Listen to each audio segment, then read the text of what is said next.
ciklo paskutinėje paskaitoje. Tai, kaip ir matote, paveldas pokyčių laikais. Miesto paveldo apsauga ir puoselėjimas besikeičiančiame pasaulyje. Jeigu kas nuo pirmos paskaitos mus sekė, tai mes kalbėjome ir apie teisinę bazę, prisilietėm prie tikrų daiktų, tai yra tradicinių medžiagų, taip pat kalbėjomės apie piliečių asamblėją. Praeitą savaitę išgirdome apie ekonominę paveldosaugos naudą. Sužinom, kad tikrai yra didelis turtas kapitalas, kaip jį reikia prižiūrėti ir saugoti. Na, o šiandien turėsime tikrai įdomią, aš žinau, nes nesikį girdėjau, nei kartą nenusivyliau, Vaido Petrulio paskaitą, aš dar nepasakiau svarbaus dalyko. Paminėjau asociaciją, bet mes šitą ciklą rengėme su partneriais. Tai yra Vilniaus senamiesčio atnaujinimo agentūra, kurioje ir esame šiandien.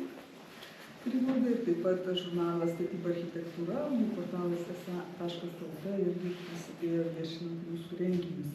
Na, finansuoja Vilniaus miesto savivaldybė. Taigi, Vaidas Petrulis, architektūros istorikas, mokslo daktaras, pasakos apie praeities ir dabarties dermę. Nauji pastatai istoriniame kontekste. Aš galvojau, netgi gal ir nereikia apie jį pasakoti, nes visi jau žino, visi matė, bet po to pagalvojau, kad negalima praleisti tokios progos, pagerbti žmogų ir paminėti jo nuveiktus darbus. Nes iš tiesų Vaidas šitame sektoriuje reikia jau gan ilgą laiką ir tikrai padarė milžiniškus darbus, atsiuntė savo tokią kuklų ir labai glaustą veiklos gyvenimo aprašą, bet ten nepaminėjo tokių dalykų kaip laboratorijos atnaujinimą gavus dėti finansavimą. Tai tikrai svarbus dalykai. Kai pradedi skaityti, kokias ir pareigas užima, tai galvoja, kur žmogus gauna tas 48 valandas parai. Tai jis yra ir KTU architektūros statybos instituto vyriausias mokslo darbuotojas nuo 2009. Yra architektūros ir urbanistikos tyrimų centro vadovas, Komoso 20 amžiaus architektūros paveldo mokslinio komiteto narys, Baltijos jūros regiono paveldo komiteto 20 amžiaus architektūros paveldo darbo grupės narys, nuo 2018 iki 2023 buvo darbo grupės vadovas. Taip pat nuo 2022 valstybės kultūros paveldo komisijos narys, KPD buvo kurį laiką irgi nekilnojamo kultūros paveldo vertinimo tarybos narys, 6 metus įgyvendino ES jungtinio programavimo iniciatyvos kultūros paveldas ir globaliniai pokyčiai, nauji iššūkiai Europoje, valdybos narys. Oi, net pavargau ir skaityti, bet žmogus tai visą daro. Kaip ir supratote, iš tų visų komisijų darbo grupių, kuris yra prisijungęs, tai pagrindinė jo domėjimosi sritis yra 20 amžiaus architektūros istorija, konkrečiai ir Lietuvos paveldo teorija, ką jis ir dėsto. Daugybės monografijų, mokslinių straipsnių, populiarių straipsnių autorius. Kas dar neskaitėte ir nevartėte, būtinai rekomenduoju įsigyti pernai išleistą Jono Muloko knygą Architektūrinio identiteto paieškos globaliam pasaulyje, kartu su kolegomis Brigita Tarnavičiūtė ir Paulium Tautvydu Laurinaičiu išleista, bet prieš tai, aišku, jisai stažavosi, ją tyrinėjo nemažai, kad šita knyga gimtų ir dar laidų ciklas parengtas buvo, visi gal matėme. Iš tikrųjų, Vaidas Petrulis yra vienas tų žmonių, kertinis žmogus, sakyčiau, ir kauniečiai tikrai laiko po šiai dienai jį kertiniu žmogumi, kuris rengia UNESCO pasaulio paveldo nominacinę bylą.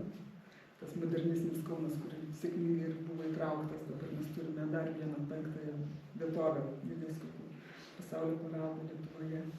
Ir taip pat jis prisidėjo prie 2022 Europos kultūros sostinės Kaunas 2022 programos modernizmas ateičiai. Buvo kuratorius. Žodžiu, žmogus tiek veiklų, ir čia yra dar ne viskas, ką jis nuveikė, konferencijos pranešimai, iš tikrųjų, pagarba.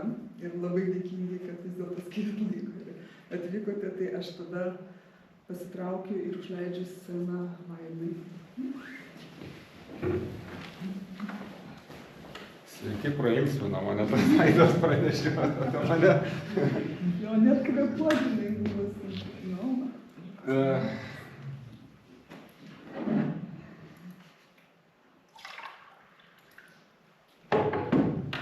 Kągi, sveiki gyvi, smagu, kad susirinkot šitą penktadienio vakarą. Gal atsisėsim, neužstočiau kad ekrano. Tai iš tiesų, kiekvienas kažkoks pasakojimas, jisai turi savo atskirą istoriją ir savo kažkokį tai atskirą, nežinau, kaip ir nuotykį. Tai šiandieną manęs Aida paprašė pakalbėti apie šiuolaikinę architektūrą istoriniam kontekste. Tai galiu pasakyti, kad čia man tikrai toks buvo nuotykis ir iššūkis. Ir galvoju, kuo aš galėčiau, kokiu kampu pasižiūrėti šitą temą, nes iš tikrųjų seno ir naujo dermė tai yra apdainuota tema iš įvairių pjūvių, iš įvairių kampų. Apie tai kalbėjo ir kalbės įvairiuose kontinentuose, įvairiuose šalyse, įvairiuose miestuose, įvairiuose savivaldybėse. Žodžiu, kažką naujo pasakyti, ko gero, nėra taip paprasta ir galbūt nereikia. Tai, ką aš šiandien savo tokį suformulavau mini tikslą ir tikiuosi, kad gal bus jums įdomu kartu su manim pakeliauti, tai truputėlį pasižiūrėti į idėjų istoriją, nes čia, manau, žanras architektūros istorikas.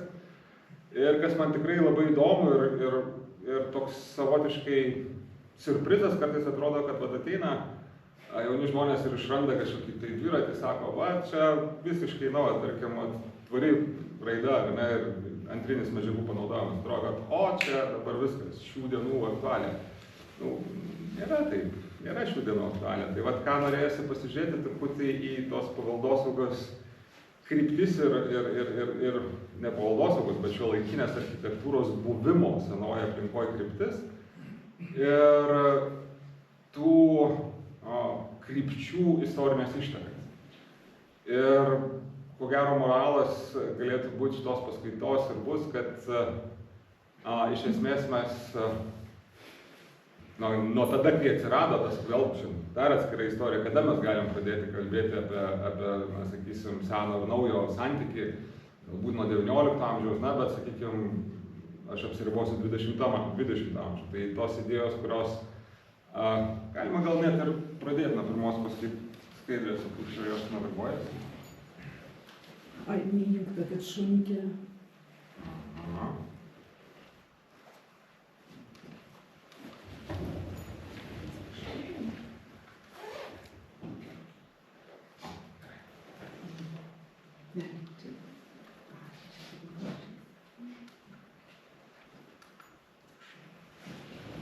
Gerai, tai čia skaityti jums nereikia, čia tik tai įspūdžiai, kad matytumėt, kiek yra visko daug.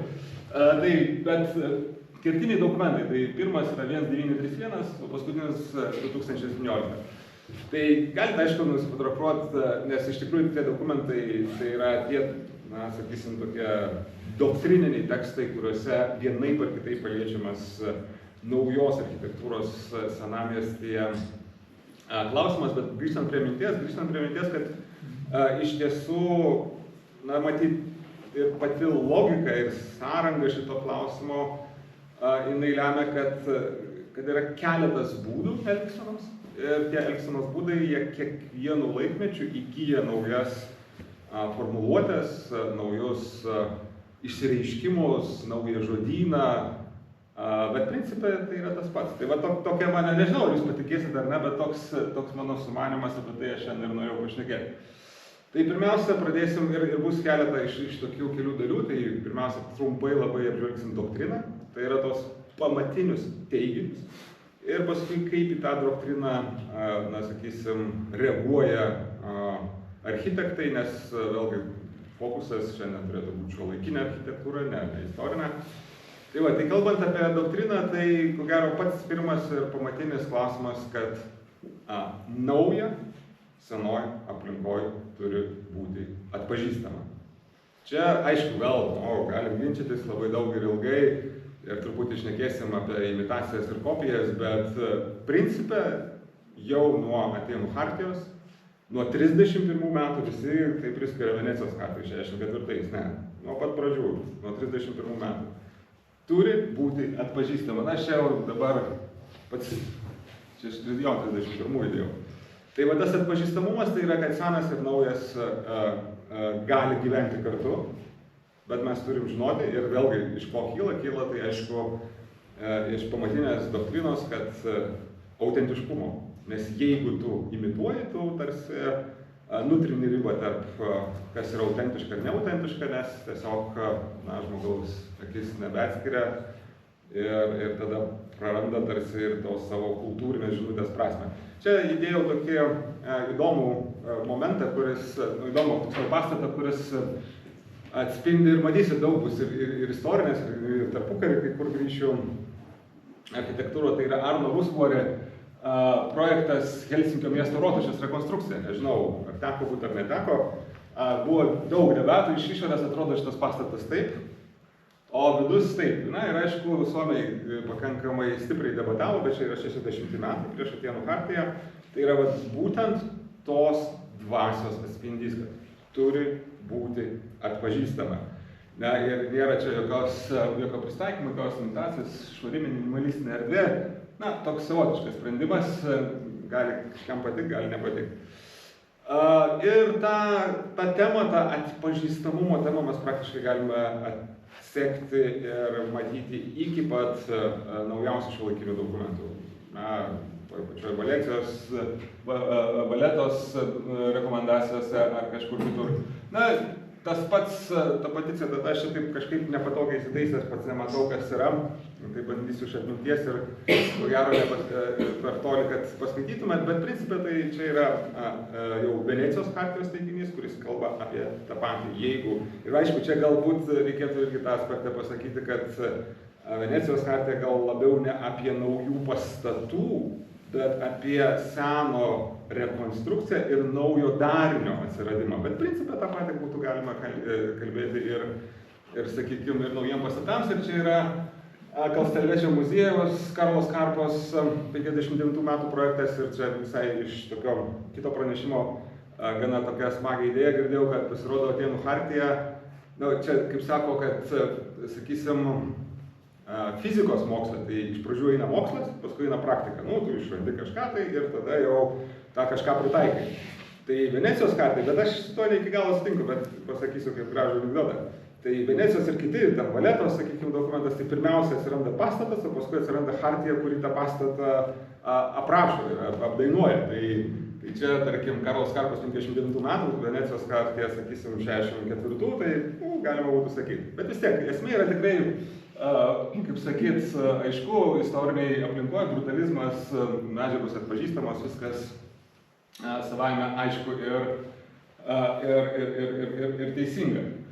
Kalbant apie šiuolaikinę architektūrą, sakysim, istorinėje aplinkoje, pirmas dokumentas, galbūt aš ir kažką praleidęs, čia negalėčiau jums prisiekti Biblijos, kad tikrai pirmas, bet panašu, kad pirmas 72 metų rekomendacijos Ikomoso, ne, čia, taip, Ikomoso rekomendacijos naujai architektūrai, jau nebe sakysim, kažkokių tai rekonstrukcijų dalims, tarkim, stiklinės duris ar ne, bet visiškai naujiem pastatam. Tai irgi kalba apie tą patį, kad iš esmės, architektūra, čia net paskaitysiu visai gal graži citata, architektūra yra savo laikmečio ženklas, jos raida yra nuolatinė, o jos praeities, dabarties ir ateities raiškos formas reikia vertinti kaip visumą, kurios harmoniją reikia nuolat išsaugoti. Tai kitaip tariant, vėlgi nauja turi būti matoma, jinai turi teisę egzistuoti, mes dar prie to sugrįšim, tai yra toks paskutinis tos doktrinos. Na ir čia įdėjau irgi tokį, sakykime, man jau kaip istorikui mielą pavyzdį, aišku, įdėjau interjerą, reikėtų gal eksterjero, bet yra Florencijos Santa Marija Novella geležinkelio stotis. Ir iš tiesų literatūroje, čia aš jau gal neturiu prabangos taip toli šakinėti, bet jinai Florencijoje, tai Florencija, puikiai žinot, yra renesanso miestas ir visa kita ir sakoma, kad savo architektūrinės kokybės svorių prilygsta Alberčiui. Čia aišku, kas sako ir kiekvienam tai, sakysim, gal atrodo kitaip, bet iš esmės tai yra taip, kad jinai yra super kokybiškas modernizmo ženklas, istorinėje aplinkoje Florencija, tai čia jau kur galima toliau.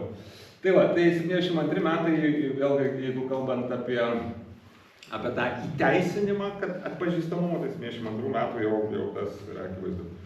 Tai yra pirmas, turi būti atpažįstama. Antras doktrinos punktas yra harmoningumas su istorinė aplinka. Kas sakykime, koks dokumentas bebūtų, visą laiką tą pabrėž. Na ir čia, sakykime, šitoj vietoje, ko gero, prasideda debatas. Aišku, kaip jau sakiau, būtų galima debatuoti ir dėl to pirmo teiginio, nes, galbūt reikėtų ir imitacijų, nežinau. Bet kokiu atveju Komoso doktrina imitacijų neskatina ir čia vėlgi nereikėtų painioti atstatymo ir imitacijos. Yra du skirtingi dalykai, mes kalbame apie naują architektūrą. Tai harmoninga, okei, sutinkam, visi tą sako ir čia pradėsiu, aš sakau, bus tokių istorinių citatų, tarkim, Feliksas Belinskas 39 metais sako, architektas tiek turi teisės statyti akis rėžiantį pastatą, kaip ir stovėti šaligatvėje ir duoti praeiviams antausį. Tai, mintis ta pati, suprato, tik tai žodžiai yra kiti, tai yra harmoninga. Tu negali, ir čia yra pavyzdėlis iš Kauno tarpukario, yra du namai, dviejų burmistrų ir jie tuo metu kritikuoti kaip viens kitam, sakysim, gadinantis aplinką, konkuruojantis ir viens prie kito nedarantis. Na, čia mažiausiai galite pasižiūrėti, kad langų juostos bent jau neina viename lygyje, bet ir apie kitus dalykus taip pat galima kalbėti. Tai va, tai tas harmoningumas. Ką reiškia harmonija? Tai čia pirmiausia būtų galima pradėti, ko gero, nuo Atėnų chartijos, kuri labai aiškiai pasako, kad naujos statybos, griovimo ir modifikacijos, kurie pakeistų, žodžiu, masės santykis ir spalvų derinys. Jų negalima keisti. Tai čia yra toks. Ir paskui mes, truputį praeisim per tos dokumentus ir iš esmės, turint ūpo, būtų galima išsirinkti iš kiekvieno dokumento, kokį dalyką akcentuoja. Spalvą, tūrį, masę, medžiagiškumą, vietos dvasią. Bet iš principo, jeigu žiūrėti filosofiškai, jeigu žiūrėti ašyjetoje, visi kalba apie tą patį, kaip pasiekti tos harmonijos. Ir čia specialiai įdėjau pastatą iš Kauno Natkevičiaus, kuris, mano galva, spalvos bent jau požiūriu tikrai netitinka. Ir man, jūsų ekranai tokie, gal nepilnai atkuria spalvas, bet man tai jisai stipriai nepatinka šitas pastatas. Toks, nežinau, gal, sakykime, tūrio, galima sakyti, lenkti tūriai yra kažkokio tai bandymo derintis, bet jau spalva tai, sakysim, klykia. Na ir vėlgi tada labą dieną. Ir tada tas, sakysim, kelionė per dokumentus, jinai iš esmės atveria tokį platų lauką, kaip mes tą apibrėšim. Ta pati Venecijos chartija dar kalba apie kompozicinę pusiausvyrą ir supančios aplinkos santykį. Ir čia toks, vėlgi, besiruošdamas paskaitai, tikrai aš nesu šiuolaikinės architektūros ypatingas žinovas, bet tikrai daug peržiūrėjau, patiko Kobe architektų biuro Kopenhagoje projektuotas va štai šita dalis. Jeigu atkreipsi dėmesį, jinai yra visiškai nauja. Tai gali sakyti, kad yra tam tikra prasme truputį kaip ir tokios, yra fasadizmas toks terminas, tokia truputį imitacijos istorinės architektūros, bet iš tikrųjų, kompozicinės pusiausvyros, manau, kad negadina. Ir yra pakankam to šiuolaikiškumo, tarkim, interjeras jau jisai yra šiuolaikiškas, o iš išorės šitas čia yra visiškai naujas darinukas, atrodo taip. Na ir vėlgi einant per dokumentus, kaip jau sakiau, tų apibrėžimo formų yra labai įvairių. 72 tas dokumentas, kur minėjau, akcentuoja tūrį, mastelį, ritmą ir stilistiką. Na, appearance yra tas originalus žodis, kas angliškai kalbat. Tai aš tą stilistiką išverčiau truputį taip, na, sakykime, savitai. Ir čia dar vienas pavyzdys jau iš Londono, buvusių sandėlių konversija. Tai yra paveldo objektas, Great 2, tai na, visas kompleksas, o čia yra, sakykime, naujas priestatas, kuris na, išlaiko tą industrinę kažkokią tai industrinę charakterį, industrinę romantiką. Na, čia yra jau iš Vašingtono chartijos. Jeigu kalbant, kaip jau sakiau, einant per tas chartijas galima atrasti tų argumentų labai daug, tai tarkim, Vašingtono chartija yra vienas iš tų dokumentų, kur pakankamai jau detaliai apibrėžia. Ir vėlgi, čia ko gero daug skaityti nereikia ir aš, sakykime, jeigu kam įdomu, tikrai galima nusifotografuoti ir kita vertus, jeigu tikrai įdomu ir patys tos dokumentus pasiskaitysit.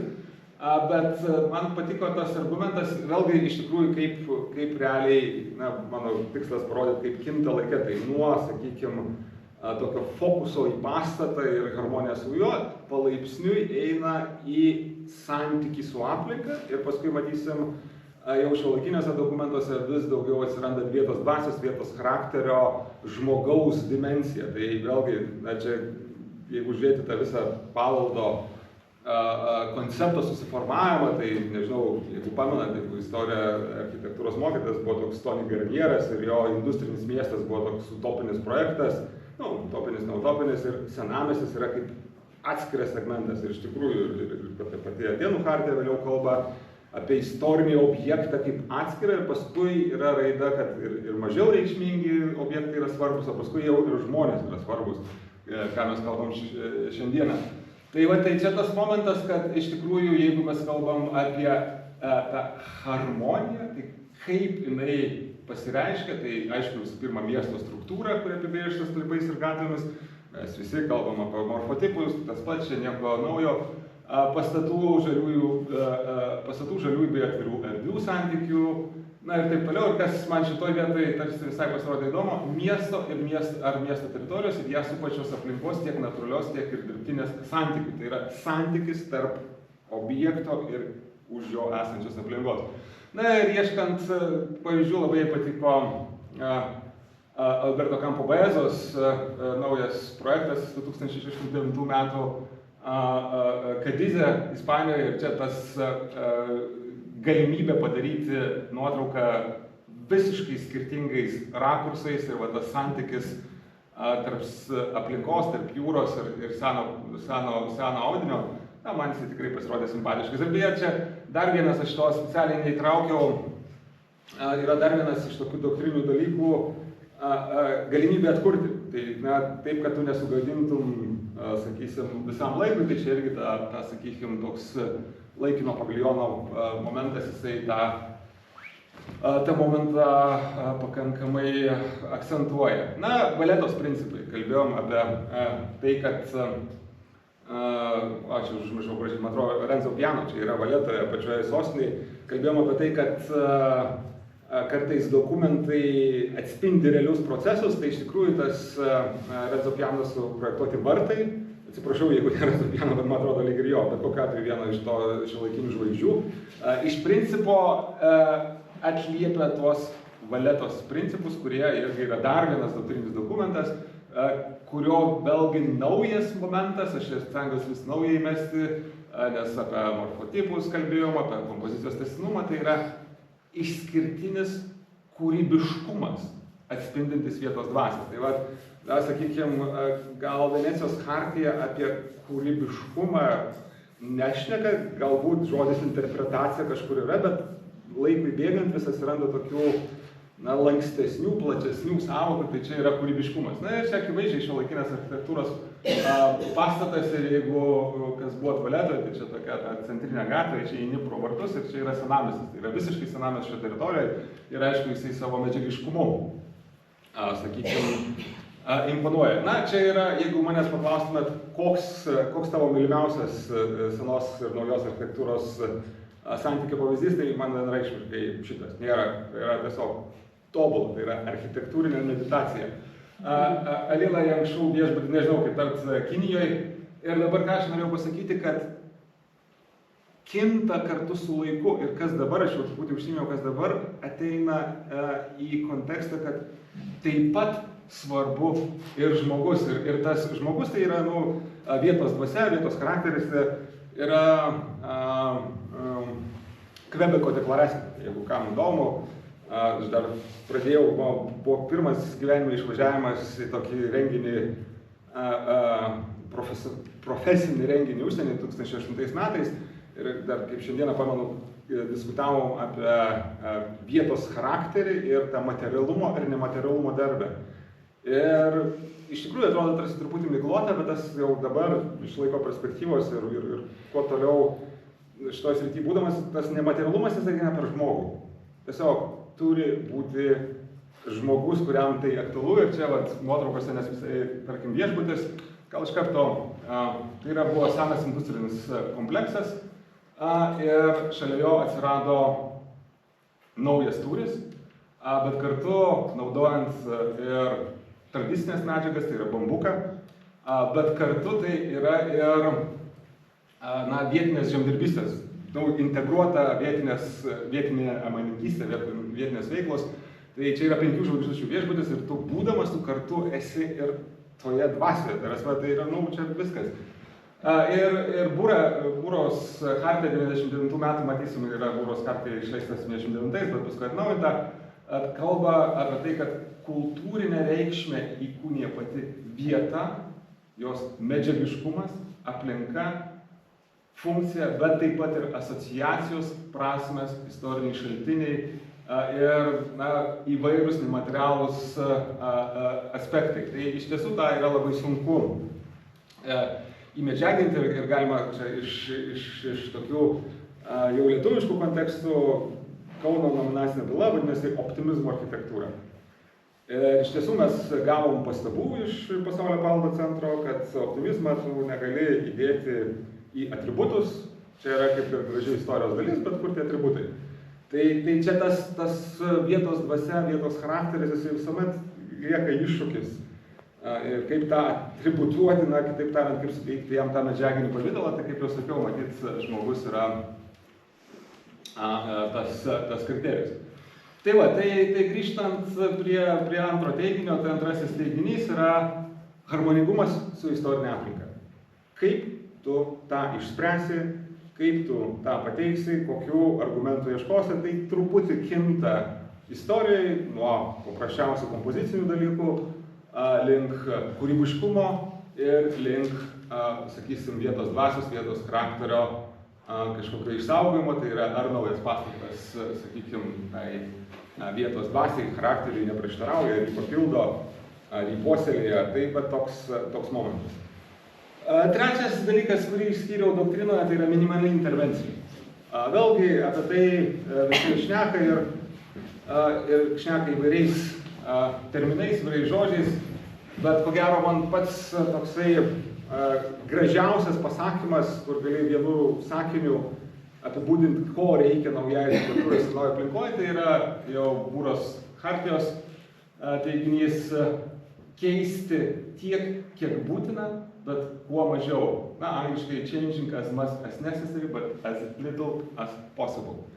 Tai aš manau, nežinau, ar galima dar kažkaip taikliau pasakyti. Tai yra tiesiog teiginys. Ir paskui jau prasideda debatas. Kur čia tą liniją nubrėžti? Kur čia tas, sakysim, minimalus pokytis? Na ir čia aš įdėjau Portugalijos vieną pavyzdį, lankytojų centras pilyje. Nežinau, patinka jums ar nepatinka, jisai yra apdovanotas įvairiais, sakysim, prizai, bet iš tikrųjų tai yra super minimalistinis, atsietas, vėlgi, tas sugrįžtamumas, jisai yra kaip atskiras objektas, jisai nėra intervencijos į autentišką mūrą, bet štai toks minimalistinis objektas, kuris aiškiai, absoliučiai matosi, kad jisai yra iš kito laikmečio. Na ir ko gero jisai puikiai tą doktriną įgyvendina. Aišku, matyt, būta būtų iššūkių sutalpinti tas funkcijas, kaip kokias tai reikia. Na ir kalbant apie tą, sakykime, minimalizmą, vėlgi galima sakyti, kad bėgant laikui ta minimalizmo samprata truputį keičiasi. Ir kas atsitinka 21 amžiuje, čia vėlgi, jeigu kalbant apie dokumentus, vienas memorandumas yra dar vienas dokumentas, kuris jau specifiškai skirtas naujai architektūrai istoriniam kontekste. Na ir iš to iškyla tas vadinamas HAL principas, Historic Urban Landscape, istorinio urbanistinio kraštovaizdžio, matyt, reikėtų versti. Tai čia jau ta pamatinė doktrina, kur sakykime, kuomet ieškome pateisinimo naujai architektūrai, labai dažnai remiasi būtent į šitą doktriną, kad jinai sako, kad turi būti šiuolaikinis kažkoksai tai fragmentas, kad tai yra natūrali raida ir panašiai ir panašiai. Tai žodžiu, šitam Historic Urban Landscape koncepcija ir vieno memorandumo yra vienas iš tokių kertinių teiginių, kad nauja architektūra, senoji aplinkoje turi užtikrinti gyvenimo mieste aplinkos kokybę. Tai va čia toks, na, sakysim, platus teiginys, nes man kažkaip šitoje vietoje prisimenu aš tą vokišką existence minimum koncepciją. Ir tokį teiginį Katerinos Bauer, kur jinai apibrėžia dar 30 metais, kas yra egzistencinis minimumas. Tai yra, kaip jinai sako, kad nėra tiesa, kad kuo daugiau erdvės, tuo yra geresnė gyvenimo kokybė. Bet yra tiesa, kad kažkuriuo momentu, mažinant erdvę, gyvenimo kokybė suprastėja. Kitaip tariant, na čia dar paprašiau, kad tu gyventum oriai, tau galbūt reikia, nu, sakykime, 45 kvadratinių metrų, bet kuo tu daugiau dėsi tų kvadratinių metrų, tau gyvenimas su kiekvienu metru negerės. Bet mažinant ties kažkuriuo momentu, tavo orumas jau nukentės, nu, galų galia į kamerą, jeigu patalpins. Tai va tokia mintis, kad ir kur ta linija, kur ją nubrėžti. Na, sovietų, sakysim, sistemoje buvo 9 kvadratiniai metrai vienam žmogui. Tai čia toks, na, pavyzdys iš kito konteksto, bet kas yra ta gyvenimo kokybė, kaip ją apibrėžti, kur yra ta linija. Tai čia yra filosofija, čia yra, kiek, nu, bent jau aš vėlgi toj srity, kiek esu, tai mano manimu yra labai daug subjektyvumo. Aišku, yra labai bandoma sudėti kažkokius tai kriterijus ir visos tos chartijos, jos irgi yra apie kriterijus, apie kažkokius tai indikatorius, ką galima žiūrėti ir aišku, jie svarbus yra, bet vis tiek. Na ir čia pavyzdys, irgi toks man labai patiko stiklo fabriko Barcelonoje rekonstrukcija ir viršutinė dalis yra iš stiklo blokelių. Tai yra toks referencija į buvusią funkciją. Tai tikrai toks, na, irgi šiuolaikinis darinys, kurį iš karto gali atpažinti, bet kartu sakykime, ir turi kažkokią simbolinę prasmę. Na ir tai va, tai vienas memorandumas yra apie tą kokybę ir jūs, kuomet kalbėjote apie ekonominę paveldo naudą, tai ko gero labiausiai šitoj dvasiai ir šnekėjo. Tai yra, kad paveldas yra, tai čia ta doktrinos, manau, kad 21 amžiaus pradžios, kad nustokim žiūrėti paveldą kaip kažkokią tai naštą, kad tai yra ekonomiškai naudinga, kad tai gerina mūsų gyvenimo kokybę ir taip toliau ir taip toliau. Nu, tikrai yra 21 amžiaus doktrina.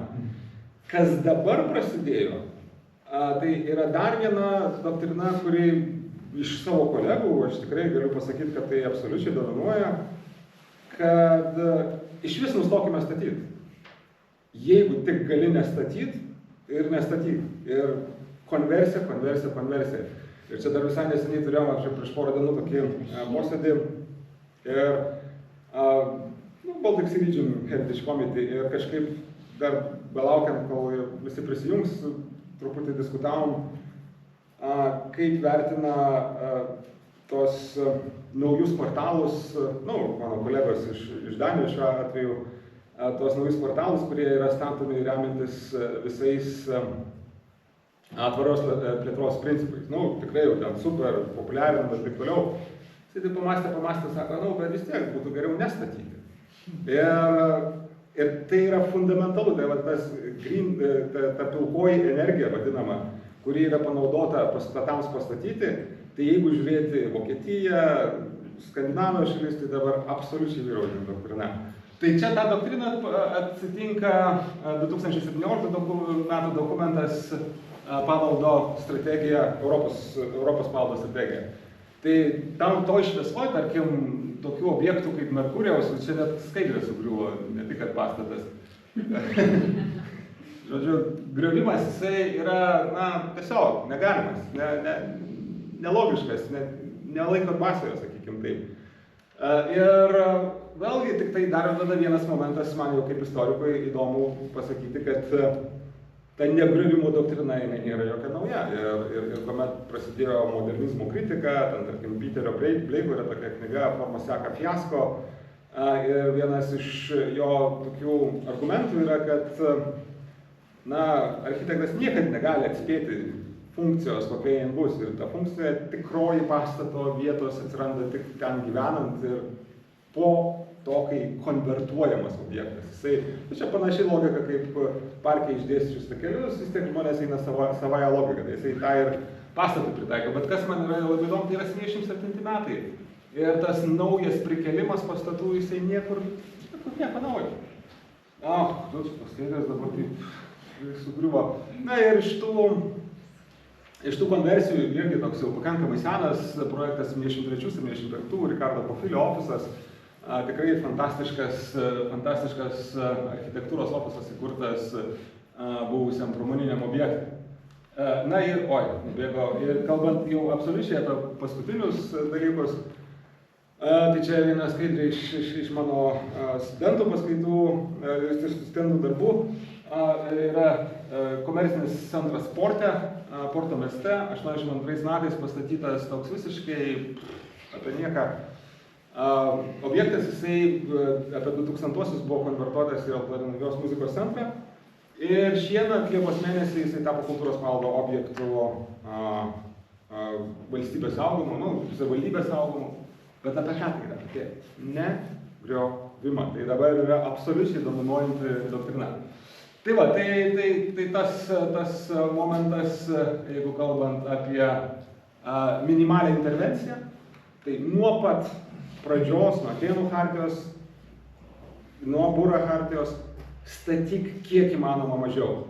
Ir galų gale nugravituoja iki, sakykime, tokio biški vienos memorandumo, tokio truputį liberalistinio, kapitalistinio požiūrio, kad reikia vis tiek tos gyvenimo kokybės, reikia verslo, reikia, kad paveldas, dar atsimenu, yra toks 2013 metų projektas Heritage Council for Europe, tai yra paveldas, nežinau, reikšmingas Europai lietuviškai išvertus, tai buvo didžiulė studija ir lietuviai dalyvavo, kur bandė ir ilgametę, ten atrodo kelis metus vykdė, kur bandė įrodyti, paveldas yra ekonomiškai naudingas, taškas.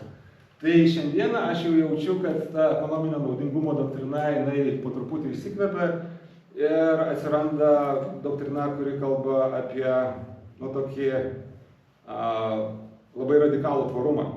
Ir tas radikalus tvarumas yra išvis nestatyti, taškas, viskas. Bet tai čia vėlgi, kaip sakyti, gyvenimas eina savo vagą, bet tas tikrai jaučiasi, tą galima pasakyti. Na ir galų gale ketvirtas punktas iš doktrinos, tai jeigu kalbant apie naujus pastatus, tai yra tai, kad nauja architektūra yra ateities paveldas.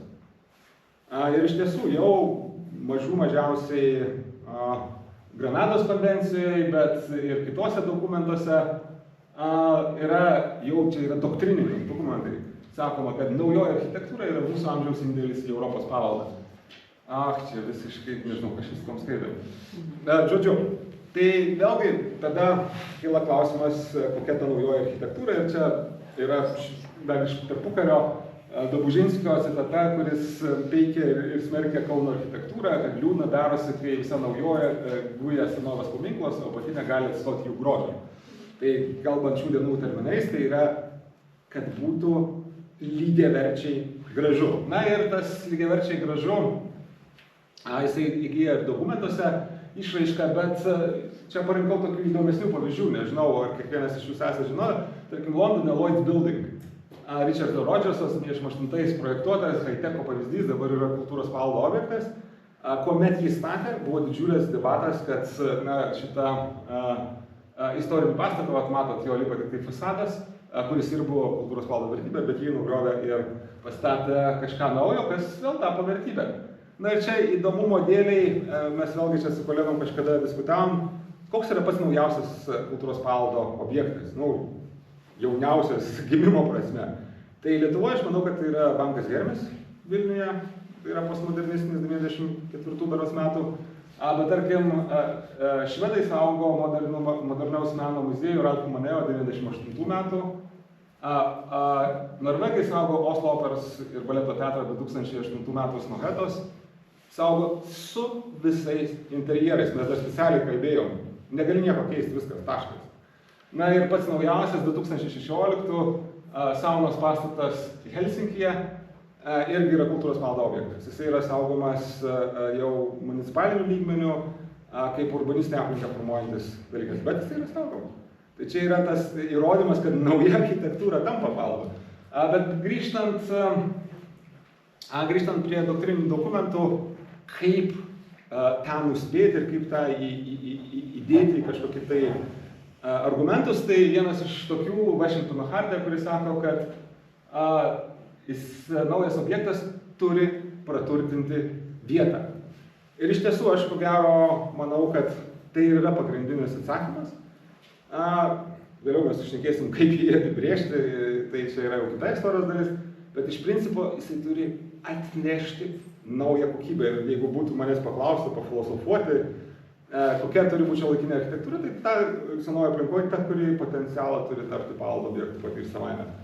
Man asmeniškai, nežinau kokia jūsų nuomonė, bet man Bučio, Čaplinsko ir Kuginio NDG rekonstrukcija, kuri, man atrodo, dar net ir nėra kultūros paveldo objektas, bet tai vis tiek galėtų būti, tai aš dabar, jeigu jau traukčiau, tai traukčiau visą kompleksą su visu tuo nauju siaurų blokų, kuris akivaizdžiai matosi, kad skiriasi, bet kita vertus yra ta pati modernioji architektūrinė kalba. Na ir vėlgi, sakykime, doktriniuose dokumentuose, bandant jau apibrėžti tą kokybės kriterijų, tai visur iš esmės vyrauja tas pats, kad turi interpretuoti seną charakterį. Čia yra Chian deklaracija. Na ir aišku, tas, kaip tai interpretuosim, mes dar apie tas interpretavimo strategijas šnekėsim. Na, čia yra Klūny vienuolyno lankytojų centras, yra toks ažūras. Na ir tas ažūras, jis iš esmės tarsi primena senąją, sakysim, vitražų techniką, tą ažūriškumą, galų galia ir jo paties kontrai, čia irgi vienas iš tokių, sakykime, pakankamai apdaunotų objektų. Na čia, kam įdomi filosofija, tai gali šitą nusifotografuoti skaidrę ir pamedituotės ją. Man iš tikrųjų labai imponuoja iš istorijos, ir jeigu tą įkūnyti vietos dvasią, ką tai gali reikšti, ar ne? Okay. Tai jeigu atsakant į tą klausimą, tai aš sakyčiau, kad jo reikėtų Hugo Heringą ieškoti. Tai yra Hugo Heringas buvo toks modernistas, organinės architektūros kūrėjas, kuris kalba apie architektūrą kaip gestaltą, kaip kažkokį tai objektą. Ir labai įdomi, iš tikrųjų super įdomi interpretacija. Siekdamas sukurti formą, kuri kyla betarpiškai iš objekto veikimo principų, bet tarkim betarpiškai iš istorinės aplinkos, menininkas turi atsisakyti tikslo išreikšti savo individualybę. Kitaip tariant, tu turi išmedituoti, kas yra tas vietos charakteris, ta vietos dvasia. Aš sakiau, čia yra filosofija, aš tikrai nebandau kažkaip tai įrodyti, kad aš žinau, kaip tą padaryti, bet iš tokių labai įdomių minčių. Na ir iš esmės, ko gero, čia jau būtų galima sutikti ir su Vienos memorandumu, kad realiai jau aš atmetu visus tos ten tūris, aukštis, spalvos, kompozicija, visi tie dalykai seniai įvardinti, kad kokybė yra būtent tas aukštos kokybės architektūra. Tai tas kokybiškumas, jisai yra tas kriterijus.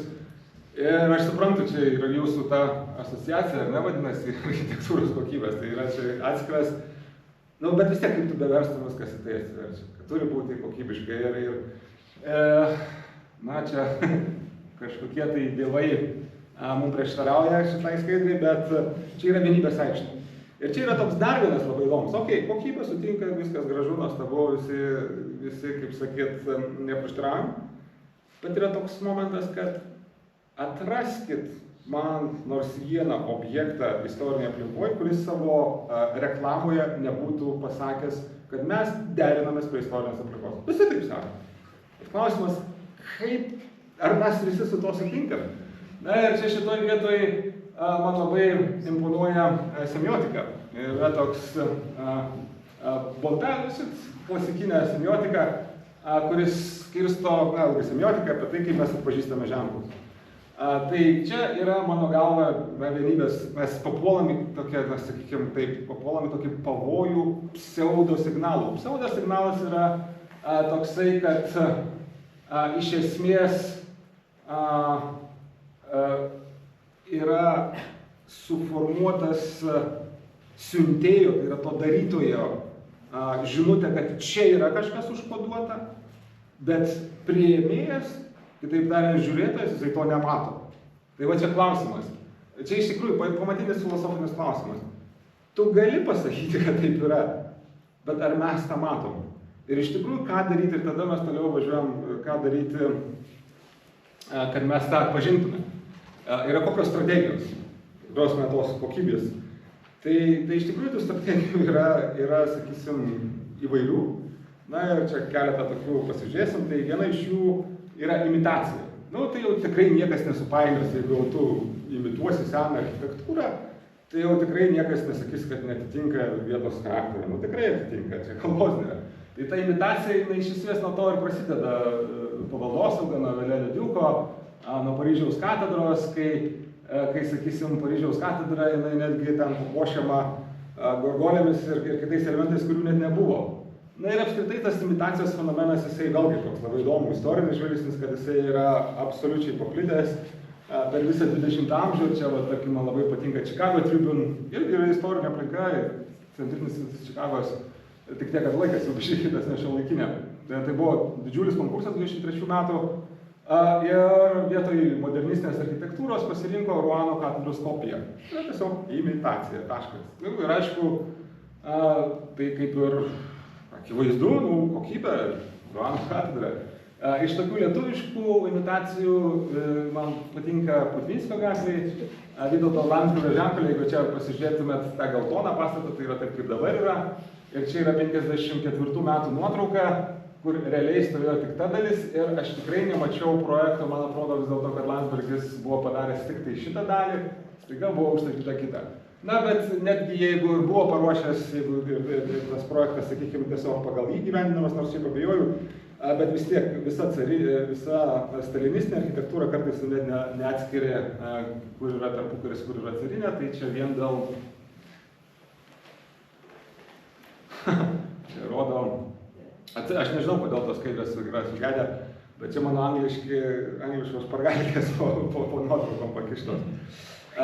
Bet vėlgi, jeigu žiūrėti į, sakykime, į doktriną, tai imitacija jinai yra atmetama. Ir jau šnekėjau vien dėl to, kad nelieka autentiškumo ir vienas iš pavyzdžių yra Šiaulių fotografijos muziejaus rekonstrukcija, na, užsiknisdamas, aišku, niekur neradau, kas yra autorius. Nežinau, čia GPT rašo, kad Kuginys, bet neduoda nuorodos, tai nežinau kas. Bet pasižiūrėkit į tą viršutinę dalį. Nu, iš principo, jeigu tu esi mažiau jautrus, na, tai kalbai tarpukario architektūros, tai tikrai gali pagalvoti, kad čia toks ir buvo. Nu, ir nes čia, atsiprašau, daužysiu šimtą diagramų. Viršutinė dalis, jinai yra nauja, prasme, jos niekada nebuvo. Ir ką tu tokių, nu taip, tu tikrai neiškreiši iš konteksto, tai visos tos, sakysim, teorinės siekiamybės jos yra pasiekiamos, bet dar yra tikrai ta kaina. Na ir ta kaina kartais jau nuvažiuoja visiškus keistus dalykus. Čia yra Jakriborgas, Švedijoje, yra visiškai naujas miestas, kuris pastatytas nuo 91 metų. Naujas, visiškai, nuo plyno lauko, aišku, čia gal truputį aš jau išeinu žanro ribų, bet aš ką norėjau parodyti, kad imitacijas kaip veikimo būdas architektūros lauke, jinai yra paplitusi.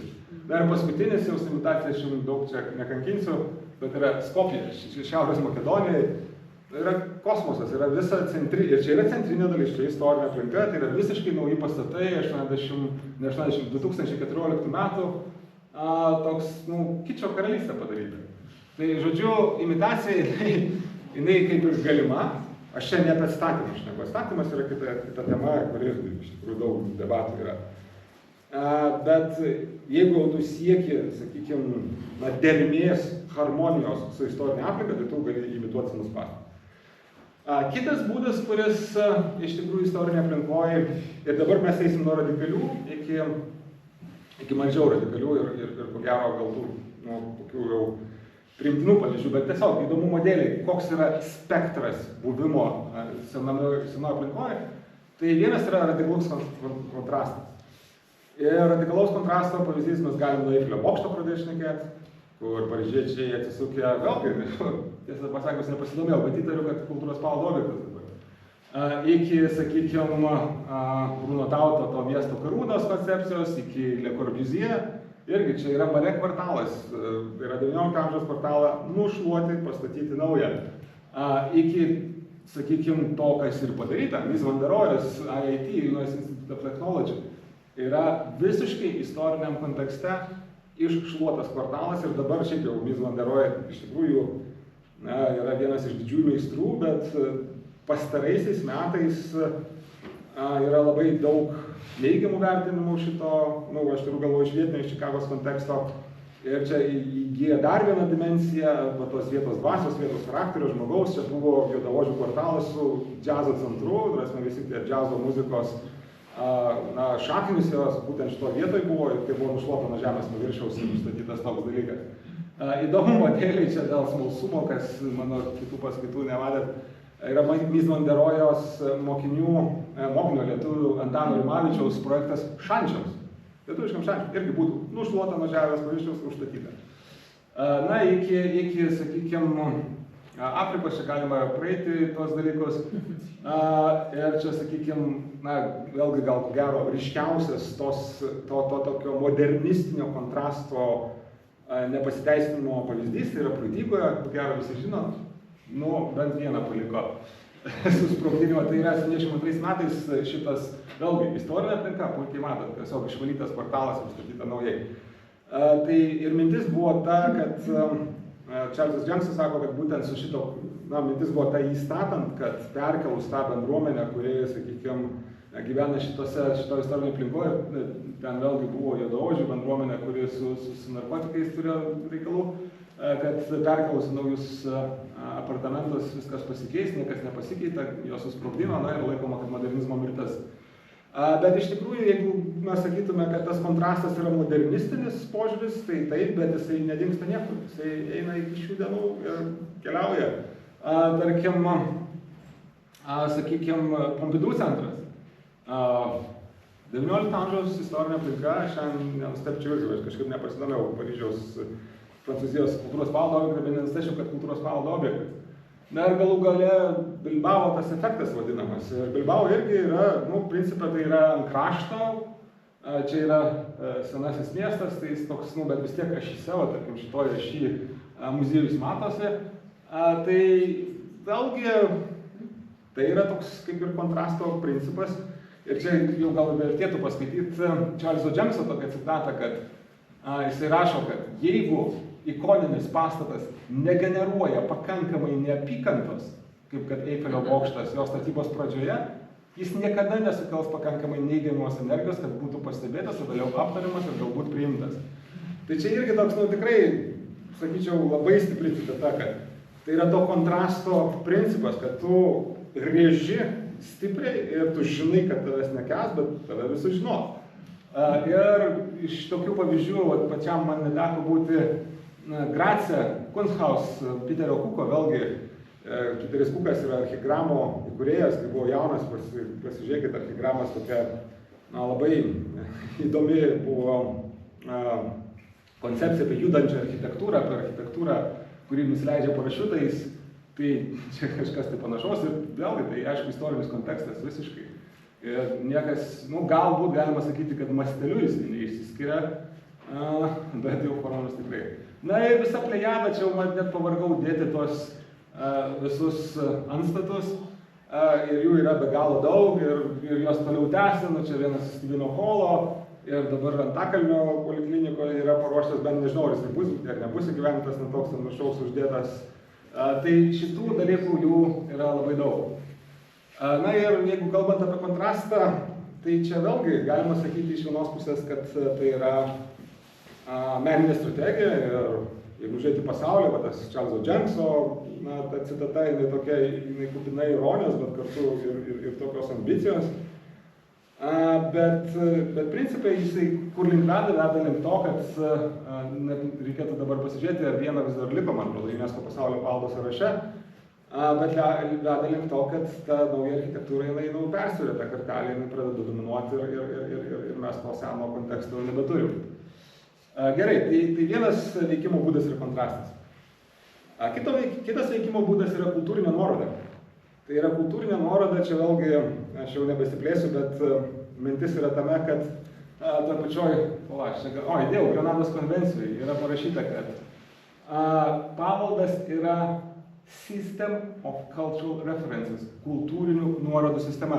Yra lietuviškas vertimas Granados konvencijos, bet jisai man nepatinka kaip išverstas, jisai tą kultūrinės nuorodos išverčia kažkaip simbolinių kažko, tai žodžiu, nespindi tos. Tai iš esmės, tu turi kalbėti apie vietos dvasią ir ją interpretuoti. Ir, tarkim, itališkasis racionalizmas, man atrodo, vienas iš geriausių pavyzdžių. Čia, tarkim, italai vadina į kvadratinių kolizijų. Tai yra kultūrinė nuoroda į, aišku, čia vėlgi gal istorinė aplinka, ne visai ten istorinė 100%, bet vis tiek, tai yra kultūrinė nuoroda į koliziją, tu jį atpažįsti, bet jis yra naujom priemonėm.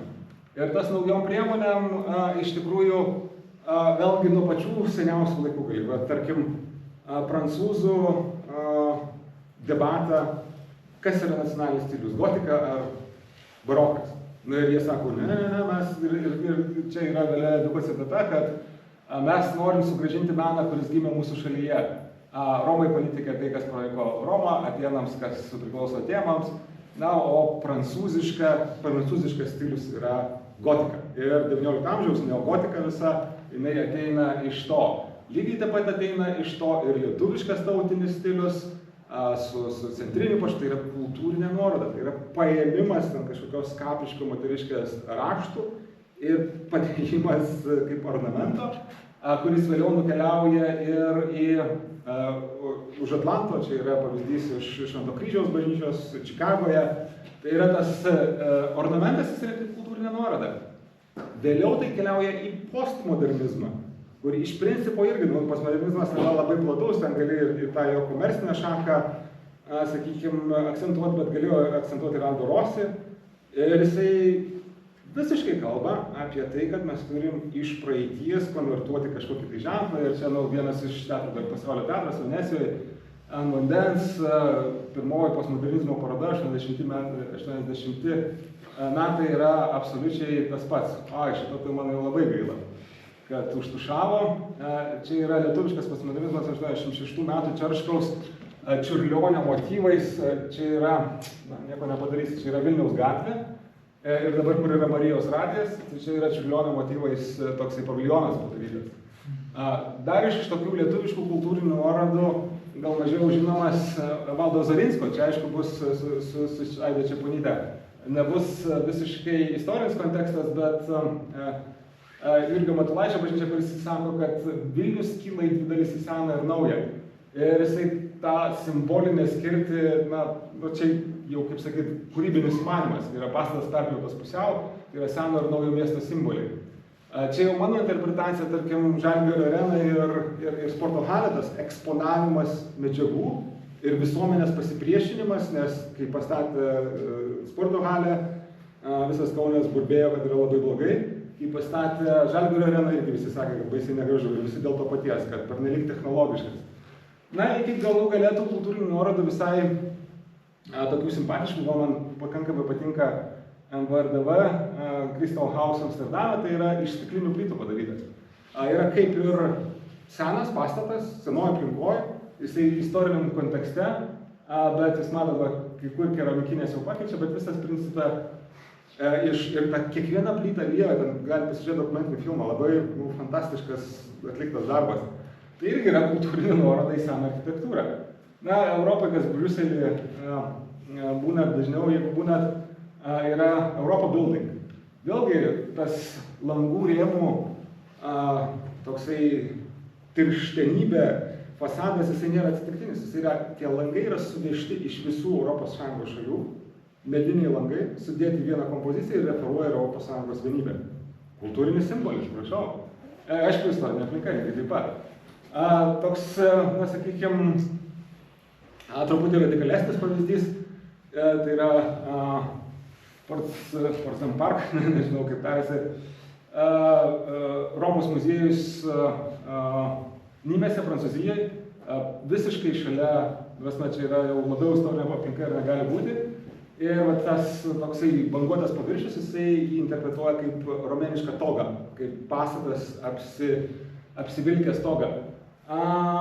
Kengokumas, teatras Japonijoje Aichi, irgi tas, sakykime, tinklas, jisai yra referencija į tokį Namoko Kabe ornamentą Japonijoje. Tai, na, nežinau, tikrai man pradeda nebepatikti, kad tos skaidrės tokios sugedę.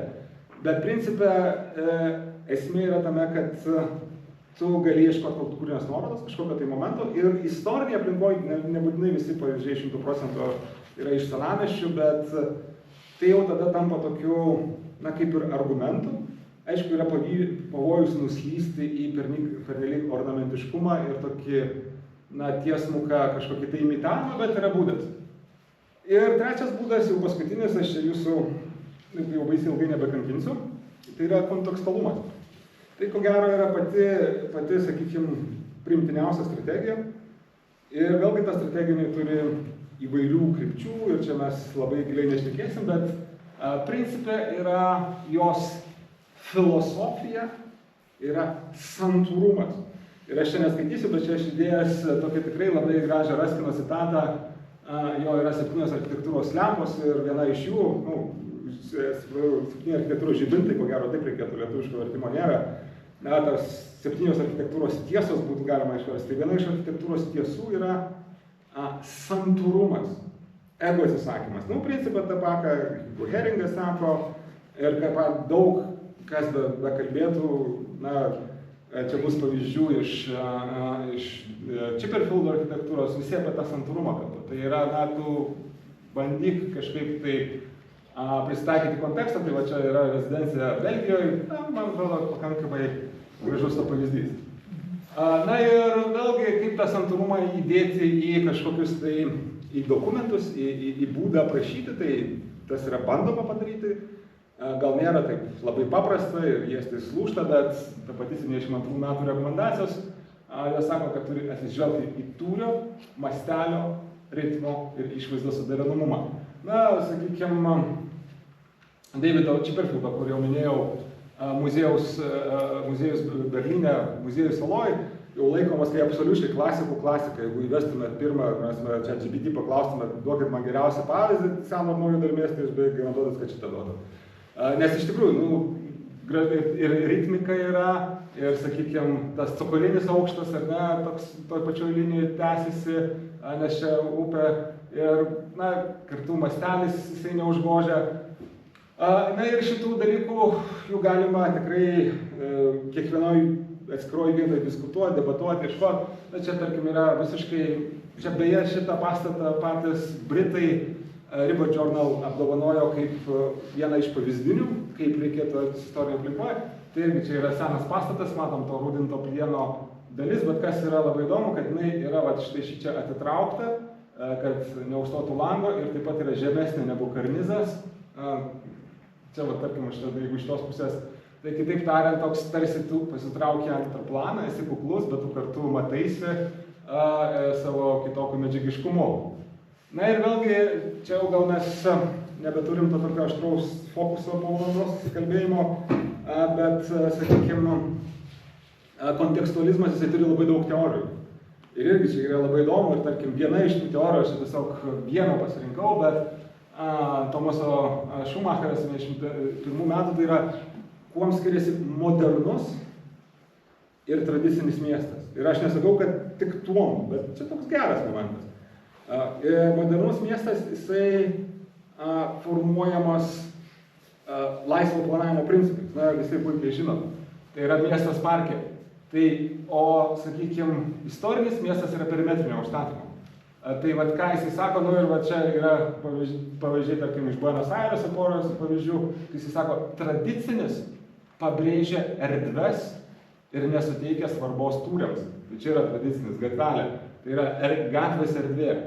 O modernus pabrėžia tūrius ir antrą palą nustumia erdves. Ir iš tikrųjų čia vaikštant fokusas čia į patį pastatą.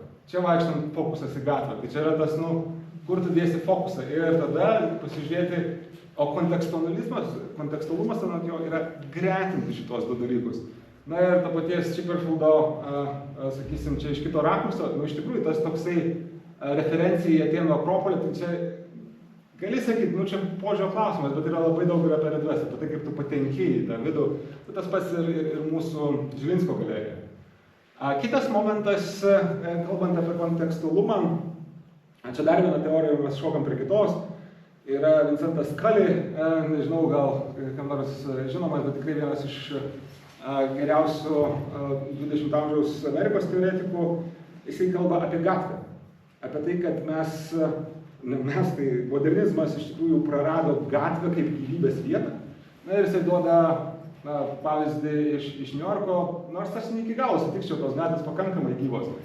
Bet jisai, sakysim, lygino su Park Avenue būtent 19 amžiui, kur yra žmogus ir čia grįžtant, pamenat, kalbėjom apie žmogų kaip kažkokią dimensiją. Tai čia irgi apie tą kalbėjimą apie žmogų yra jau nuo 20 amžiaus vidurio. Ir tas pats Peteris Bleikas kalba apie žmogų ir paskui Nigelo Hendersono yra parodų, fotografijų ciklas apie vaikus žaidžiančius, apie žmonės gatvėje. Tai susigrąžinti žmogų, tai yra tas kontekstualumą ir tada kaip tu tom erdvėm padedi arba nepadedi šitą dalyką. Tarkim, čia dabar visiškai iššovė man atsitiktinis pavyzdys, bet tarkim Kauno Akropolis, atsimenu, mes labai, ne mes, bet kauniečiai daug diskutavo, ar tai geras ar blogas pavyzdys, tikrai istorinė aplinkoje, naujamiestį, bet Akropolio visas kaip institucijos, sąrangos pačios sutraukti žmonės į vidų. Ne šalia būti, o į vidų įtraukti. Tai apie ką kalba ta kontekstualumo teorija, kad tu turi turėti gatvės jausmą, tu turi sakysim, tą vietos dvasia, tą senamiesčio dvasia, jeigu mes vietom apie vietos dvasią, jinai yra apie žmonės, o žmonės yra gatvėse, jie ne tai, kad jie žavisi kažkokiu tai tūriu ekscentrišku, bet... Na ir čia pavyzdys to paties Chipperfieldo, jau Meksiko City, būtent yra pastatas, naujas pastatas kvartalo teritorijoje ir palikta dalis kaip piaca. Na ir kas žinot Pietų Amerikos kontekstą, tai tikrai yra pavojinga gatvėse, tai čia yra sukurta kaip tokia socialinio saugumo erdvė. Ir žmonės kažką tai veikia, žaidžia tenis ir panašiai. Tai va, na ir jau visiškai einant į pabaigą, čia yra 23 metų teorija ir man ko gero labiausiai imponuoja. Aišku, čia gal nėra kažkoks tai baisus stebuklas, bet iš tikrųjų, kur yra tas atsakymas, tai atsakymas yra subalansuotas kontrastas. Bet tam, ką aš pradžioj tą teiginį sakiau, kad iš tikrųjų mes tiesiog naujai žodžiais apie tą patį šnekam, tai iš tikrųjų tas subalansuotas kontrastas yra nauji žodžiai apie tą patį, apie harmonijos ieškojimą. Bet principė tai yra, kad, sakykime, išliktų, kad tu matytum, kad nauja dalis yra nauja, bet tas išsišokimas, tas kontrastas, jisai vis dėlto būtų suvaldytas. Na, man, tarkim, šitas mokyklos konversija iš tikrųjų vienas irgi iš tokių fantastiškų pavyzdžių, kur man asmeniškai labai patinka, nežinau ar jūs, bet tas įtartas Rūdinto plieno, čia yra fragmentas, jisai tikrai rodo, čia yra nauja, ten yra sena ir kartu tai yra kokybiška. Na ir iš to kontrasto tokių pavyzdžių galbūt galima būtų Tate Gallery, tai jeigu mes visi žinom, sakysim, Tate Gallery konversiją, tai tas naujasis priestatas 2016 metų, jisai tęsia medžiagiškumą, yra santykis, yra kalba, bet kartu jisai savo tūrį tikrai kontrastuoja ir yra truputį kitoks, bet kita vertus vėlgi, tai yra toks tarsi dialogas su kamenu. Čia gal... Tai čia tiesiog dar Paramount Picture viešbutis Australijai, tai vėlgi seno ir naujo, tas naujas, vėlgi čia simboliškai aiškina, Bet gal jau iš tikrųjų ir pabaigsiu vat, būtent su šita architektūros fakultete, architektų fakultetų Belgijoje ir irgi, sakysim, ta naujoji dalis, jinai giliau, nėra, sakykime, išklotinėje, na ir kartu tos formos yra visiškai atpažįstamos kaip naujos, jokios imitacijos, niekas čia nepagalvos, kad imitacija. Kartu, mano galva, yra tikrai aukšta kokybė architektūros ir galbūt tai galėtų būti tas subalansuoto kontrasto pavyzdys. Tai žodžiu, čia jau paskutinė skaidrė, tai mano toks apibendrinimas yra, kad viena vertus, einant per epochas, truputį keičiasi tas lūkestis ir keičiasi nuo architektūros kaip paminklo, vėliau to liberalios minties dominavimo, kad paveldas kaip kažkokia tai, na, sakykime, ekonominė nauda, link to, kas dabar vyksta, kad paveldas ir senoji architektūros, senieji pastatai, jie yra tiesiog mūsų tvaraus gyvenimo dalis ir lygiai taip pat nuo pastatų link pastatų su visa aplinka iki pastatų su aplinka ir žmonėmis. Ir kaip tą interpretuoja, kaip tą priima šiuolaikinė architektūra, tai yra įvairių būdų. Gali būti imitacija, gali būti kontrastas, gali būti kultūrinė nuoroda, o gali būti subalansuotas kontrastas. Tai toks apibendrinimas. Nežinau, kažką sužinojau, bet toks mano buvo matymas šito dalyko. Ačiū.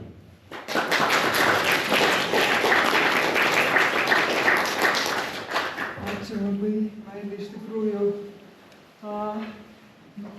kelia minčių, realiai labai sunku rasti atsakymą, ar ne, kas galima, kas ne, nes man atrodo tas vis platesnis žiedas, vis plečiantis ir bandant apimti kontekstą, žmonės, vietos dvasią užčiuopti kyla iš to, kad, na, neretai netenkina ta kokybė to naujo daikto atsiradusio. Nes tas principas, kad sena turi skirtis nuo naujo įgyvendinamas, bet dažniausiai netitinka realiai nei tų mastelio, nei spalviniai, ten gali būti šokančiai.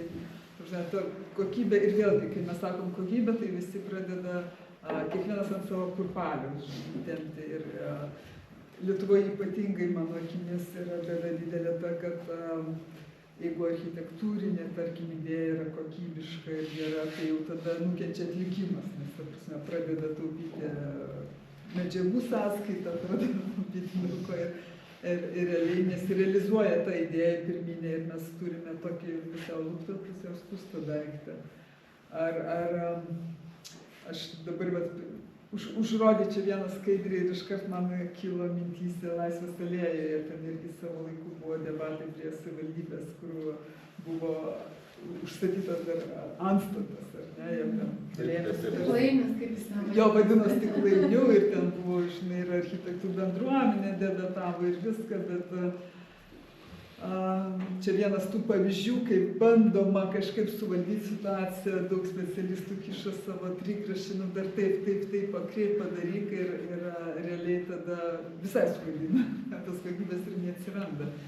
Tai kas turėtų tarti tą žodį, bet kaip pats minėjai vienybės aikštės atveju, ne, tai deklaruojama, kad viskas gerai, gražu ir taip pat šviežia, nauja, bet realiai kokybės to buvimo tenai nėra. Tai kas galėtų vis dėlto pasakyti, kad karalius nuogas?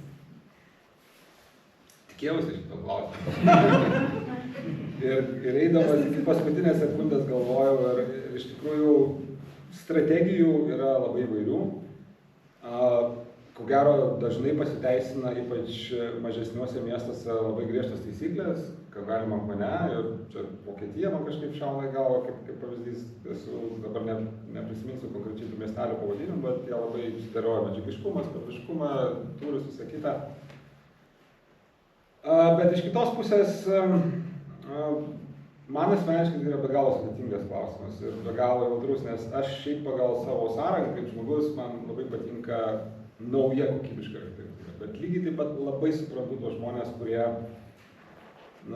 kovoja už tą autentiškumą, už tai, kas jau yra ir kad nieko nebekeist.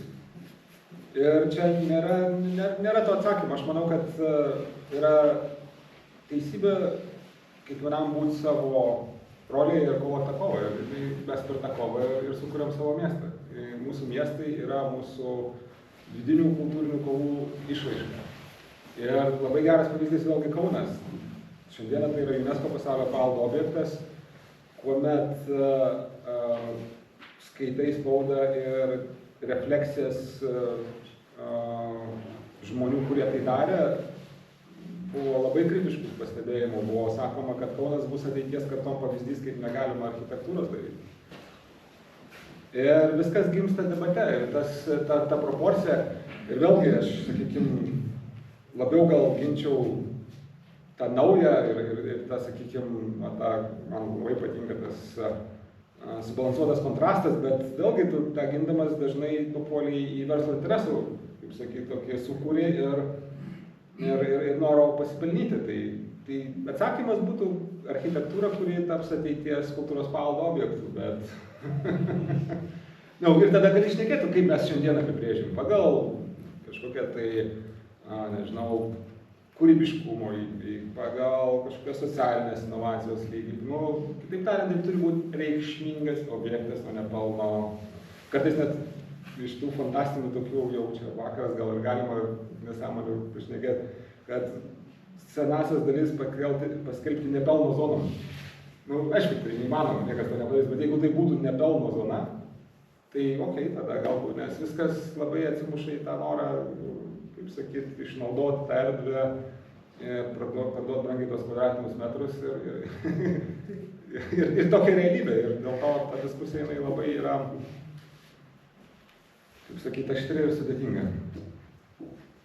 Nežinau, taip irgi paimprovizuoju žinai link vakaro, bet jeigu taip įrašytų į reikalavimus, į kriterijus, būti mandagiam, tai turbūt visi pasiustų iš to pykčio, nes tai žaidimas būtų vos ne. Ką reiškia būti tokio istorinėje aplinkoje mandagiam. Klausimai iš auditorijos. Aš čia mes užsišnekėjom ir turbūt sudėjau. Aš turiu vieną klausimą. O, pavyzdžiui, kaip socialinis naudingumas? Ar gali būti kategorija, kurie apibrėžia gerą šiuolaikinę architektūrą? Įtraukumas, pavyzdžiui, kaip mes vertinam, nes dabar labai daug apie tai yra kalbama. Tai vėlgi, kokiai tai bendruomenė. Prasme, tai žmogus statydamas, čia buvo visai debatas dėl Bokštabaros gatvėje, ne, tos naujus pastatus stato, tai, sakykime, viskas kaip ir jisai bus naudingas tiem žmonėm, kurie ten gyvens, bet ar jisai naudingas visiems, kas tie visi tada ir taip toliau. Aišku, tai būtų. Viešoji erdvė, tai būtų vienas iš atsakymų. Šiandien, kai mes jam galvau, kad gali būti tas momentas, kad vis dėlto turi būti lemiamas bendruomenės balsas. Tai tų žmonių, kurie čia gyvena, tai jie turi arba sutikti, arba nesutikti, palaikyti, arba nepalaikyti, žavėtis, arba nesižavėti tai mintim. Ko gero toks gal teisingiausias būtų atsakymas.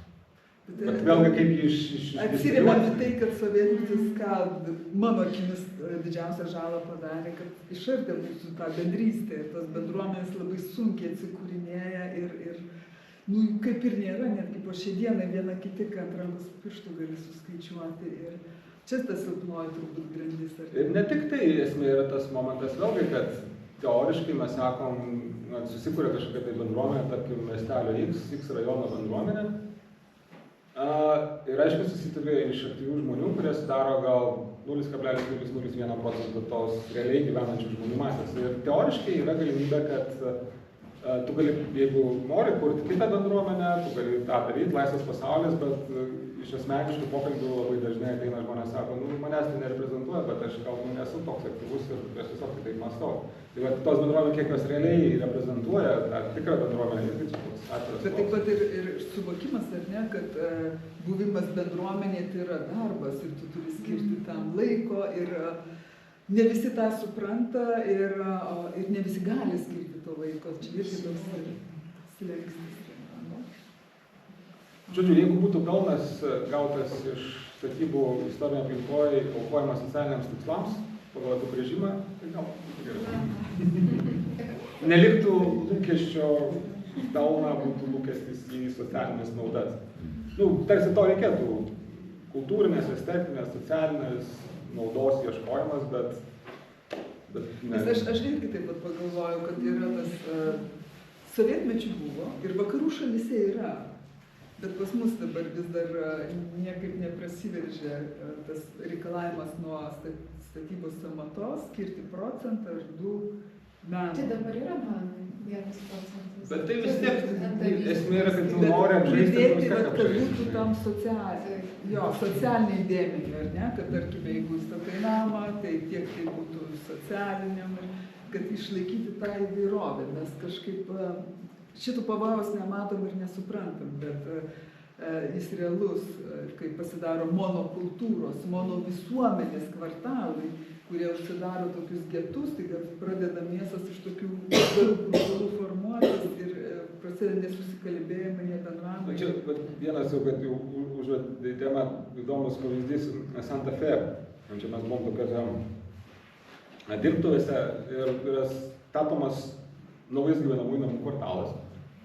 Bet miesto savivaldybė turi privalomą reikalavimą, kad 10% teritorijos būtų pastatyta socialiniam būstui. Tai yra šeimoms, mamai su vaiku ar dar kažkam. Ir jie tą socialinį būstą parduoda praktiškai už savikainą ir plus tie žmonės dar gali prisidėti savo rankų darbu statydami. Ir šalia turtingų žmonių gyvena ir tie žmonės. Ir tai yra privaloma, taškas, viskas, nėra jokio pasirinkimo.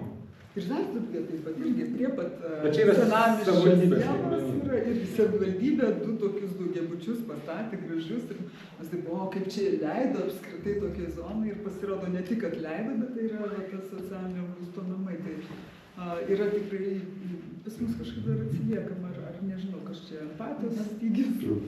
Klausimai tai nesprendžia kokybiškos.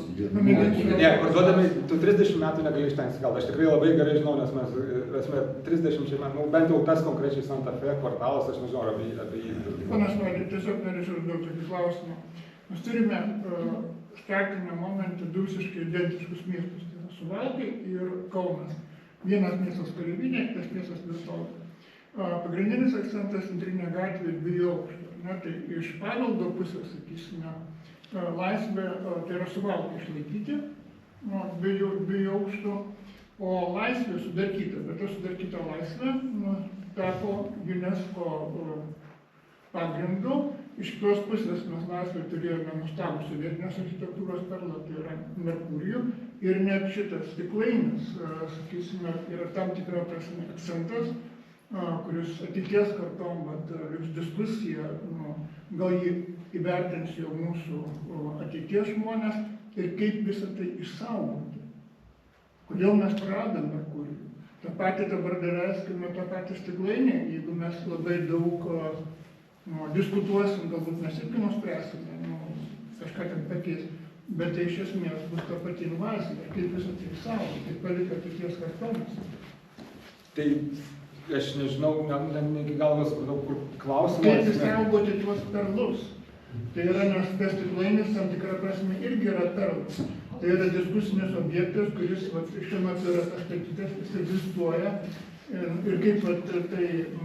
Dėl stiklainio aš gal likčiau tos nuomonės, kad gal 50 metų turėtų vis dėlto praeitą tradicinę ribą, kad mes pradėtume vertinti iš laiko perspektyvos. Šiaip tai su Laisvės alėja yra daug įdomių momentų. Vienas, man asmeniškai pasidomiausias momentas, kad 30 metais buvo išleistas miesto savivaldybės įsakymas, kad Laisvės alėjai draudžiama statyti pastatus žemesnius negu 3 aukštų. Draudžiama. Ir dabar tie, kurie išlikę 2 aukštų mes saugom, tai aišku, mes saugom įvairios dėlį, viskas, aš tą suprantu, bet kartu tai prieštarauja tai dvasiai, į kurią remiantis mes įtraukiam į UNESCO. Tai vėlgi aš atsakymo neturiu, kaip išsaugoti, aš manau, kad dabar yra pakankamai dokumentų, kurie saugo tą istorinį sluoksnį, o tas naujas antstatas, stiklainis, ar jis bus vertybė, kaip jį išsaugoti, aš nežinau, ar jis bus vertybė ar ne, aš sakyčiau, gal ateities kartos nuspręs. O dėl Merkurijos, tai aš tai galvoju, savo laikų, ta prasme, galbūt profesionalai, paveldo žinovai, architektai turėtų veikti, kaip veikia NT vystytojai, kurie kaip iškart pasako, kad tai yra labai gerai, ar ne, ir įdėgė tą mintį 2 kartų kartodami, tai turbūt irgi profesionalai turėtų sakyti, kad Merkurijus yra iš tikrųjų tas Jis tikrai buvo aukštos kokybės. Kuris yra didis praradimas. Tai labai. Tai jeigu savo Nemokamas prekės stiklainė ir dėl nekurius. Tai yra, atlyginimo, kaip jūs grinai, iš tikrųjų atsiremiam į jūsų kontrastų. Tai, ta prasme, jeigu pradeda profesionalai kalbėti, galbūt plečiasi tas ratas ir atsiranda daugiau palaikytojų. Čia irgi to labai daug darbo reikalaujantis dalykas. Dar vienas momentas, iš esmės, kodėl Kaunas tapo UNESCO, todėl kad atsirado grupė žmonių, kurie sukūrė, čia aš taip nuskambės gal, nežinau, neįtikinančiai, bet taip yra iš tikrųjų, kurie sukūrė pasakojimą, kad tai yra verta. Nes šiaip jau objektyviai žiūrint, Kaunas savo kompozicinę vertę neturi tos išskirtinės visuotinės vertės. Nes kas yra išskirtinė visuotinė vertė? Yra pasakojimas, kodėl tai svarbu pasauliui. Ir kai tu sukuri išskirtinę visuotinę vertę, tada tu jau kalbi apie atributus, kurie, tas fizinius daiktus, kurie tą vertę įrodė. Tai lygiai taip pat ir su tuo antstatu, su tuo stiklainiu, jeigu atsiras grupė žmonių, kurie sukurs pasakojimą, kurie įtikins aplinką, nes principė vėlgi, aš esu tas palaikytojas idėjos, kad realiai paveldas yra tokia Sofija Labari, tokia teoretikė, kad čia nebūtų mano vien tai šnekos pasaulinio garso, kuris sako, kad paveldas neegzistuoja, paveldas yra socialinis konstruktas, tai yra mūsų debatų išraiška. Mes susirenkame grupę, debatuojam, jūs tarkim pasiūlėt, tai jeigu atsirastų kažkokia tai grupė žmonių, kurie įtikinamai pasiūlytų, kad tas antstatas yra laikmečio ženklas, kai jisai reprezentuoja liberalią miesto raidos fazę ir taip toliau, ko gero, galėtų atsidurti. Tai būtų atsakymas, kaip padaryti, įtraukti į tuos vertybių registrą, kokiu pagrindu sukurtų pasakojimą. Įvairių įtikinimų, nuo pinigų. O dar norėjau papildyti, kur sakė, čia ne architektūra jau žmonės, tai čia už architektos kompetencijos ribų, bet iš tikrųjų ne. Iš tikrųjų daugelis dedamųjų apima architektūrą. Architektūra yra socialus menas, jis yra apie žmogų, žmonių kūriamas, žmonėms. Ir mes negalim to eliminuoti, lygiai taip pat kaip ir visų iššūkių, pradedant klimato krizę ir taip toliau, visą tai turi turėti omeny architektas projektuodamas jau tą meno kūrinį. Aš kaip visada, kai mane puola ir sako, kodėl tu kalbi, čia ne architekto reikalas. Aš sakau, čia architekto reikalas. Tik jūsų yra užduotis visą tai žinoti, galbūt ne pačiam, pasitelkiant specialistus iš tam tikrų sričių, inkorporuoti ir sukurti estetišką daiktą, bet kuris atliepia tuos uždavinius šių dienų. Tai grįžtant prie to sociumo, tai jis irgi svarbu. Čia irgi architekto yra vaidmuo, mes negalim sakyti, kad čia mes esam už to klausimo ribų. O, čia. Kokybės architektūros, kaip kokybė ir yra. Tai yra ne tik tai estetinė kokybė, kokybė yra viskas. Visos dedamosios kartų, kurios atliepia jau į tą poreikį sociumo, eko, etc. Tai visą tai, kai atliepia ir sudaro tą kokybės vienetą, tai nėra tik estetika. Bet kalbant apie žmonės, jau biškai rizikuojame, aš per daug įsiplės, bet man kiekvienas sakinys vis naujus dalykus provokuoja. Tai jeigu sakai, kad architektai, jeigu aš gerai supratau, kad jie kažkaip tai lemia tą žmonių pojūtį ir panašiai, tai iš principo čia yra dar atskiras didžiulis laukas. Kad iš esmės ir čia yra atsakymas, kaip ta kokybiška architektūra galėtų atsirasti, toks labai iš toli, bet vis dėlto atsakymas. Jeigu žiūrėti į šiuolaikinį behaviorizmą, tai viskas yra labai aišku, kad architektūros ir žmogaus santykis tai yra žmogaus savybės, tai yra jo fizinės ir psichologinės ir kultūrinės kompetencijos ir erdvės savybės. Fizinės, tai yra, ar tai kelia iššūkį ar nekelia iššūkio, ir kultūrinės konnotacijos, ir žmogaus motyvacija, ir pagal tai gaunasi elgesys. Tarkim, vienybės aikštė yra, kad būtų tas mano sąžiningas kalbėjimas paprastesnis, yra riedučiams erdvės. Tai yra fizinis iššūkis. Žmogus, turėdamas motyvaciją, bet neturėdamas fizinių kompetencijų, kai ten, tarkim, pagyvenęs, jisai nenueis į tašką A, tašką B, nes jam tiesiog erdvė to neleidžia. Tai mintis yra, kad augtų mūsų kaip visuomenės kultūrinės kompetencijos ir kad mūsų lūkestis į erdvę kaip bendruomenės būtų toks, kaip yra Kopenhagoje, o ne toks kaip Dubajuje. Nes yra irgi šiuolaikinė architektūra be galo skirtinga, yra visiškai milžiniški kraštutinumai. Tai yra labai banalu, bet principė tai yra mūsų visuomenės kaita ir tai vyksta, tarkim, tie patys kyšiai, ne, ten kažkada 90-ais sustabdžius ten tiesiog natūralu, kad kyšiai turėjo policijai duoti, dabar jau to nebėra. Tai matyt keičiasi ta visuomenė, tai vat keisti ir šitoj srity ta visuomenė, aišku, galbūt labai pompastiškai skamba, bet principė, jeigu užsakovo bus lūkestis toks, jeigu jau ta kultūrinė kompetencija yra tokia, tai tada ir prisitaikys, kaip sakyti, tas, kas orientuosis į tą užsakovą. Čia toks abipusis labai ryšys, nėra, nei vienas kito nelemia, viskas, žmonės lemia architektūrą, architektūra lemia žmogus, negali iškalkuliuoti, kad sukursim gražią erdvę ir tada pasikeis žmonės. Taip, čia sudėtingiau reikia poreikį žiūrėti visą. Aš prieš porą metų atradau rūpesčio etiką ir man tai labai atrodo artima ir daug atsakymų duodantis dalykas, jis daug kur net ir tame darbe ir paveldai pritaikomas konceptas. Tai jeigu pasirūpintumėm, istorinė aplinka, ta empatija ateitumėm į aplinką, galbūt viskas žymiai darniau ir savaime tarsi gautųsi. Klausimai dar. Jaunoji karta tikrai turi klausimų. Neškit pažymėti gali.